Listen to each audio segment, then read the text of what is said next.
Hi viewers, welcome to Stub and Down. இன்னைக்கு mutton சுக்கா எப்படி செய்யலாம்னு பார்க்கலாம் வாங்க. ஃபஸ்ட்டு அதுக்காக ஒரு பவுலில் 2 காஞ்ச மிளகாய் எடுத்துக்கிறேன்.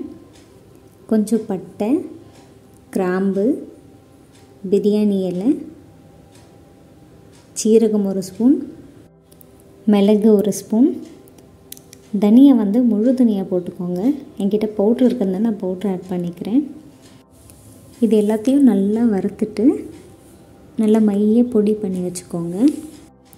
சைட் பை சைட் நான் 1/2 kg மட்டனை நல்லா வாஷ் பண்ணிவிட்டு கொஞ்சமாக உப்பு, மஞ்சத்தூள், சோம்பு, இஞ்சி பூண்டு பேஸ்ட் போட்டு ஒரு 4லேருந்து 5 விசில் வரைக்கும் வேக வச்சு ஆஃப் பண்ணி ஓப்பன் பண்ணி வச்சுருக்கேன். பாத்திரத்தில் எண்ணெய் ஆட் பண்ணிவிட்டு கொஞ்சமாக முந்திரி போட்டுக்கோங்க. வெங்காயத்தை ஆட் பண்ணிக்கோங்க. நான் இங்கே 2 வெங்காயம் ஆட் பண்ணுறேன். வெங்காயம் நல்லா வதங்கட்டும். மட்டன் சுக்காவுக்கு நீங்கள் கருவேப்பிலை ஆட் பண்ணிங்கன்னா அதோடய ஸ்மெல் சூப்பராக இருக்கும். ஸோ அதனால் இங்கே கொஞ்சம் நான் கருவேப்பிலை ஆட் பண்ணி நல்லா வதக்குறேன். ஸோ இது கொஞ்சம் நல்லா ப்ரௌனிஷாக மாறிச்சு. இந்த ஸ்டேஜில் ஒரு 3 ஸ்பூன் இஞ்சி பூண்டு பேஸ்ட் ஆட் பண்ணிக்கிறேன். இதெல்லாம் நல்லா வதங்கட்டும், நல்லா பிளெண்ட் ஆகட்டும்.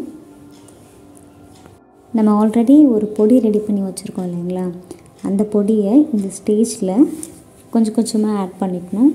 நான் ஃபஸ்ட்டு ஒரு 2 ஸ்பூன் அளவுக்கு கையில் எடுத்து போடுறேன்.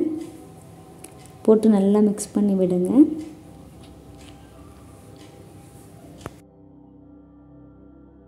நம்ம கறியிலே ஆல்ரெடி உப்பு ஆட் பண்ணியிருக்கோம், அதனால் உப்பு பார்த்து தேவையான அளவுக்கு ஆட் பண்ணிக்கோங்க. ஸோ எண்ணெய் திரிஞ்சு அழகாக மேலே வந்துடுச்சு. இந்த ஸ்டேஜில் நம்ம வேக வச்ச கறியை ஆட் பண்ணிக்கலாம். ஸ்லோ ஃப்ளேம்லேயே நல்லா கொஞ்சம் நேரம் வதங்கட்டும். அப்போ தான் அந்த மசாலா எல்லாமே உள்ளே இறங்கும். இந்த ஸ்டேஜில் நீங்கள் போட்ட மசாலாவில் காரம் கரெக்டாக இருக்கா செக் பண்ணுங்கள். எனக்கு காரம் கம்மியாக இருக்குது, அதனால் நான் இன்னும் 1 ஸ்பூன் பொடி ஆட் பண்ணிக்கிறேன்.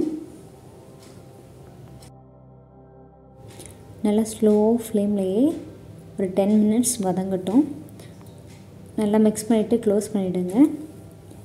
கொஞ்ச நேரம் கழித்து ஓப்பன் பண்ணிங்க அப்படின்னா நல்ல மசாலா எல்லாமே பிளெண்ட் ஆகிட்டு சூப்பரான சுக்கா உங்களுக்கு கிடச்சிரும்.